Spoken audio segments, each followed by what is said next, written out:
Loyalam E-PAO tabiriba khudimakpu Hitram Susmitan numidangi pau pizari. Ahanbada maruoiba headline. Nouna Poklakpa Angang sing microplastic yaure haibagi report leire chemical yaoba mapandagi pusilakpa manamasing yengshinba tangai fade haina Health Minister Ranjana Phongdokre. Lairaba mahiroi singidamak Manipur Dalitna school ama sanabagi-damak urep uyung tamkre.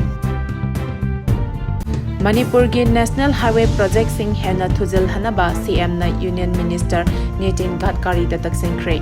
Pau sandok na pizari. Nouna Poklakpa Angang sing microplastic yaure haibagi report leire chemical yaoba mapandagi pusilapa manamasing yengshinba tangai fade haina Health Minister Ranjana Phongdokre. Nouna pokpadangai riba Angang singda microplastic yaure haibagi report leire mapandagi pusilapa chemical yaoba uhei wahei amasung manamasing kaya asi ningthina yengshinba matam oire masida food safety gi achoba role lei haina National Health Mission Manipur amasung Directorate of Health Services anina punduna sinduna Hotel Imphal gi sangai holda pangthokiba Global Iodine Deficiency Disorder Prevention Day gi thoramda Chief Guest oikiba Health Minister Dr. Sapam Ranjana Phongdokre.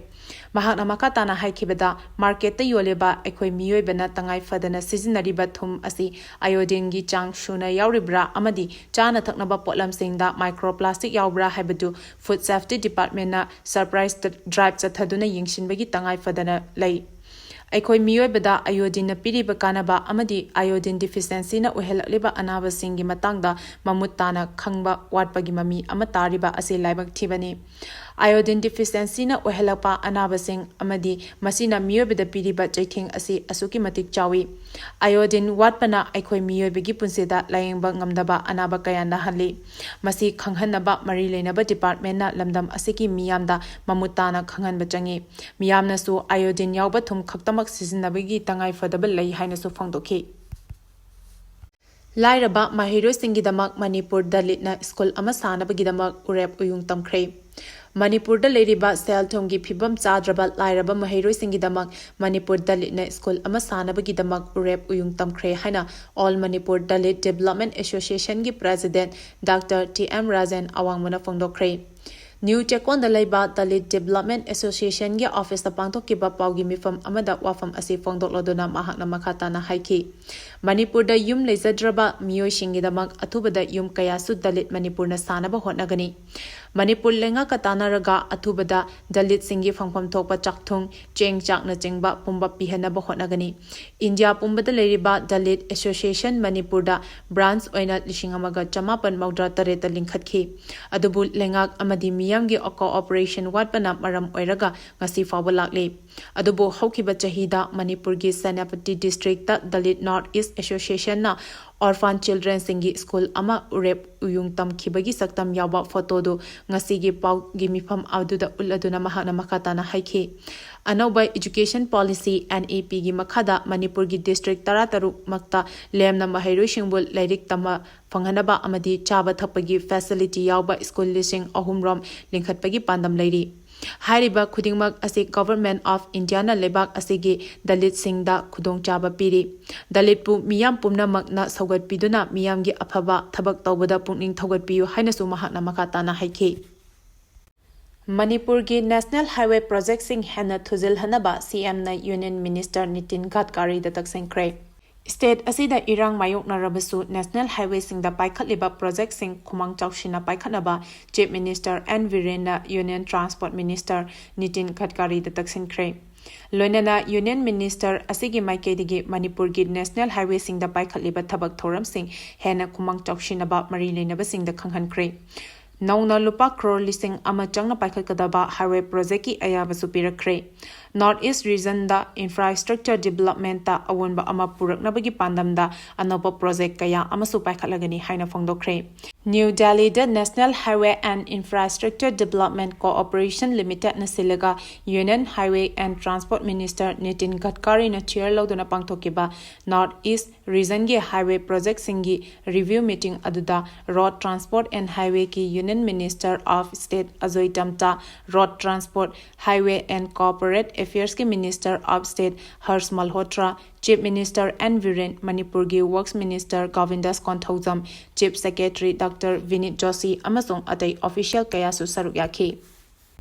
ꯄꯥꯎꯒꯤ ꯃꯔꯛ ꯊꯠꯅ ꯂꯣꯌꯥꯂꯝ E-PAO ꯇꯥꯕꯤꯔꯤꯕ ꯈꯨꯗꯤꯡꯃꯛꯅ channel ꯑꯁꯤꯕꯨ ꯅꯨꯡꯁꯤꯕꯤꯗꯨꯅ like ꯑꯃꯗꯤ subscribe ꯇꯧꯕꯤꯗꯨꯅ subscriber ꯃꯁꯤꯡ ꯍꯦꯟꯒꯠꯍꯟꯕꯗ ꯑꯗꯣꯝꯁꯨ ꯃꯇꯦꯡ ꯄꯥꯡꯕꯤꯌꯨ꯫ ꯑꯅꯧꯕ ꯃꯅꯤꯄꯨꯔ ꯑꯃ ꯁꯦꯝꯒꯠꯄꯗ ꯃꯅꯤꯄꯨꯔꯤ ꯗꯥꯏꯁꯄꯣꯔꯥꯒꯤ ꯑꯆꯧꯕ ꯊꯧꯗꯥꯡ ꯂꯩ ꯍꯥꯏꯅ ꯕꯤꯃꯣꯜ ꯑꯀꯣꯏꯖꯝꯅ ꯐꯣꯡꯗꯣꯛꯈ꯭ꯔꯦ꯫ ꯑꯅꯧꯕ ꯃꯅꯤꯄꯨꯔ ꯑꯃꯁꯨꯡ ꯅꯨꯡꯉꯥꯏ ꯌꯥꯏꯐꯕ ꯃꯅꯤꯄꯨꯔ ꯑꯃ ꯁꯦꯝꯒꯠꯄꯗ ꯃꯅꯤꯄꯨꯔꯤ ꯗꯥꯏꯁꯄꯣꯔꯥꯒꯤ ꯑꯆꯧꯕ ꯊꯧꯗꯥꯡ ꯂꯩ ꯍꯥꯏꯅ ꯏꯟꯅꯔ ꯃꯅꯤꯄꯨꯔ ꯄꯥꯔꯂꯤꯌꯥꯃꯦꯟꯇꯔꯤ ꯀꯟꯁꯇꯤꯇ꯭ꯌꯨꯁꯟꯒꯤ MP ꯗꯥꯛꯇꯔ ꯑꯉꯣꯝꯆꯥ ꯕꯤꯃꯣꯜ ꯑꯀꯣꯏꯖꯝꯅ ꯐꯣꯡꯗꯣꯛꯈ꯭ꯔꯦ꯫ ꯄꯨꯅꯦꯗ ꯄꯥꯡꯊꯣꯛꯈꯤꯕ ꯑꯃꯟꯠ ꯑꯦꯁꯣꯁꯤꯌꯦꯁꯟ ꯑꯣꯐ ꯃꯅꯤꯄꯨꯔꯤ ꯗꯥꯏꯁꯄꯣꯔꯥꯒꯤ 18ꯁꯨꯕ annual generation meeting cum cultural ꯄ꯭ꯔꯣꯒ꯭ꯔꯥꯝꯗ ꯆꯤꯐ ꯒꯦꯁꯠ ꯑꯣꯏꯅ ꯁꯔꯨꯛ ꯌꯥꯔꯗꯨꯅ ꯗꯥꯛꯇꯔ ꯑꯉꯣꯝꯆꯥ ꯕꯤꯃꯣꯜ ꯑꯀꯣꯏꯖꯝꯅ ꯍꯥꯏꯈꯤ꯫ ꯃꯅꯤꯄꯨꯔꯒꯤ ꯃꯤꯌꯥꯝꯅ ꯅꯨꯡꯉꯥꯏ ꯌꯥꯏꯐꯅ ꯑꯃꯗꯤ ꯏꯖꯠ ꯂꯩꯅ ꯍꯤꯡꯕꯒ ꯂꯣꯏꯅꯅ ꯃꯅꯤꯄꯨꯔꯕꯨ ꯇꯦꯛꯇ ꯀꯥꯏꯗꯅ ꯊꯝꯅꯕꯒꯤꯗꯃꯛ ꯃꯤꯌꯥꯝꯒꯤꯗꯃꯛ ꯈꯟꯕ ꯐꯤꯔꯦꯞ ꯂꯩꯕ ꯄꯣꯂꯤꯇꯤꯀꯦꯜ ꯂꯤꯗꯔ ꯑꯃ ꯃꯊꯧ ꯇꯥꯏ꯫ ꯗꯦꯜꯂꯤꯒꯤ ꯈꯨꯗꯣꯝꯕꯤ ꯃꯈꯥꯗ ꯆꯠꯄ ꯂꯨꯆꯤꯡꯕ ꯑꯃꯅ ꯊꯕꯛ ꯑꯃꯠꯇ ꯄꯥꯡꯊꯣꯛꯄ ꯉꯝꯂꯣꯏ꯫ ꯃꯍꯥꯛꯅ ꯍꯥꯏꯈꯤ ꯃꯅꯤꯄꯨꯔꯤ ꯃꯄꯥꯟꯗ ꯂꯩꯔꯤꯕ ꯂꯝꯗꯝ ꯑꯁꯤꯒꯤ ꯃꯤꯌꯥꯝꯅ ꯄꯣꯂꯤꯇꯤꯀꯦꯜꯒꯤ ꯑꯣꯏꯅ ꯃꯤꯀꯞ ꯊꯣꯛꯂꯛꯇꯨꯅ ꯏꯍꯧ ꯁꯥꯒꯠꯂꯛꯄꯒ ꯂꯣꯏꯅꯅ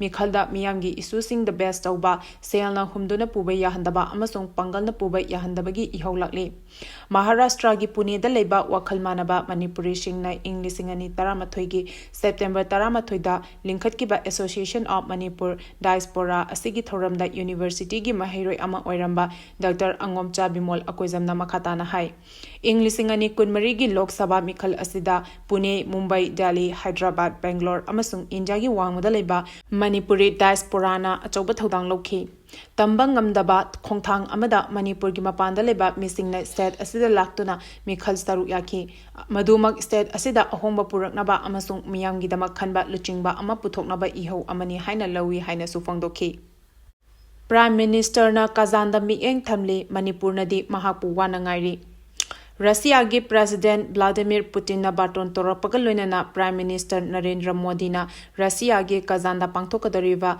ꯕ꯭ꯔꯤꯛꯁ ꯁꯃꯤꯠꯀꯤꯗꯃꯛ ꯈꯣꯡꯁꯥꯟꯈ꯭ꯔꯦ꯫ ꯑꯗꯨꯕꯨ ꯃꯅꯤꯄꯨꯔꯒꯤ ꯃꯤꯌꯥꯝꯅꯗꯤ ꯃꯍꯥꯛꯄꯨ ꯋꯥꯅ ꯉꯥꯏꯖꯔꯤ ꯍꯥꯏꯅ ꯀꯪꯒ꯭ꯔꯦꯁꯀꯤ ꯂꯨꯆꯤꯡꯕ ꯖꯌꯔꯥꯝ ꯔꯥꯃꯦꯁꯅ ꯐꯣꯡꯗꯣꯛꯈ꯭ꯔꯦ꯫ ꯃꯅꯤꯄꯨꯔꯗ ꯁꯥꯟꯇꯤ ꯑꯃꯁꯨꯡ ꯃꯍꯧꯁꯥꯒꯤ ꯄꯨꯟꯁꯤꯗ ꯍꯟꯖꯤꯟꯍꯟꯅꯕꯒꯤꯗꯃꯛ ꯄ꯭ꯔꯥꯏꯝ ꯃꯤꯅꯤꯁꯇꯔ ꯅꯔꯦꯟꯗ꯭ꯔ ꯃꯣꯗꯤꯕꯨ ꯁ꯭ꯇꯦꯠ ꯑꯁꯤꯗ ꯑꯃꯨꯛꯇꯪ ꯑꯣꯏꯔꯕꯁꯨ ꯆꯠꯄꯤꯌꯨ ꯍꯥꯏꯅ ꯀꯪꯒ꯭ꯔꯦꯁꯅ ꯀꯌꯥꯔꯛ ꯍꯥꯏꯗꯨꯅ ꯂꯥꯛꯂꯤꯕꯅꯤ꯫ ꯑꯗꯨꯕꯨ ꯉꯁꯤ ꯐꯥꯎꯕ ꯁ꯭ꯇꯦꯠ ꯑꯁꯤꯗ ꯈꯣꯡꯗꯥꯗꯅ ꯂꯩꯔꯛꯂꯤ꯫ ꯀꯪꯒ꯭ꯔꯦꯁꯀꯤ ꯃꯥꯏꯀꯩꯗꯒꯤ ꯄ꯭ꯔꯥꯏꯝ ꯃꯤꯅꯤꯁꯇꯔ ꯑꯃꯗꯤ ꯌꯨꯅꯤꯌꯟ ꯒꯚꯔꯟꯃꯦꯟꯠꯄꯨ ꯄꯦꯟꯗꯕ ꯐꯣꯡꯗꯣꯛꯇꯨꯅ ꯂꯥꯛꯄꯒꯤ ꯁꯔꯨꯛ ꯑꯃ ꯑꯣꯏꯅ ꯉꯁꯤꯁꯨ ꯄꯥꯔꯇꯤ ꯑꯁꯤꯒꯤ ꯂꯨꯆꯤꯡꯕ ꯖꯌꯔꯥꯝ ꯔꯥꯃꯦꯁꯅ ꯄꯦꯟꯗꯕ ꯋꯥꯐꯝ ꯑꯁꯤ ꯊꯝꯈꯤꯕꯅꯤ꯫ ꯃꯩꯔꯥ ꯄꯥꯏꯕꯤꯗ ꯅꯣꯡꯃꯩ ꯃꯔꯨ ꯄꯤꯔꯝꯂꯦ, ꯋꯥꯀꯠ ꯃꯤꯐꯝ ꯆꯠꯊꯈ꯭ꯔꯦ꯫ ꯀꯩꯁꯥꯝꯊꯣꯡ ꯇꯣꯞ ꯂꯩꯔꯛ ꯃꯅꯤꯡ ꯃꯩꯔꯥ ꯄꯥꯏꯕꯤꯒꯤ ꯁꯦꯀ꯭ꯔꯦꯇꯔꯤꯒꯤ ꯃꯈꯨꯠꯃꯛꯇ ꯅꯣꯡꯃꯩ ꯃꯔꯨ ꯁꯤꯟꯅꯔꯝꯂꯒ ꯀꯤꯍꯜꯂꯝꯂꯦ꯫ ꯊꯧꯑꯣꯡ ꯑꯗꯨꯕꯨ ꯌꯥꯅꯤꯡꯗꯕ ꯎꯠꯄ ꯑꯣꯏꯅ ꯋꯥꯀꯠ ꯃꯤꯐꯝ ꯆꯠꯊꯈ꯭ꯔꯦ꯫ ꯇꯣꯞ ꯂꯩꯔꯛ ꯃꯅꯤꯡꯗ ꯆꯠꯊꯈꯤꯕ ꯋꯥꯀꯠ ꯃꯤꯐꯝ ꯑꯗꯨꯗ ꯁꯔꯨꯛ ꯌꯥꯈꯤꯕꯤ ꯃꯩꯔꯥ ꯄꯥꯏꯕꯤꯁꯤꯡꯅ ꯂꯩꯕꯥꯛꯀꯤ ꯊꯕꯛ ꯊꯧ ꯄꯨꯔꯤꯕ ꯏꯆꯥꯁꯤꯡꯅ ꯃꯤꯆꯝꯗ ꯑꯣꯠꯁꯤꯟꯕ ꯌꯥꯅꯤꯡꯗꯦ, ꯃꯇꯨꯡꯗ ꯇꯧꯕꯤꯗꯅꯕ ꯅꯤꯡꯁꯤꯡꯖꯔꯤ ꯍꯥꯏꯕ ꯋꯥꯔꯣꯜꯁꯤꯡ ꯏꯕ ꯄ꯭ꯂꯦꯀꯥꯔꯗꯁꯤꯡ ꯄꯥꯏꯈꯤ꯫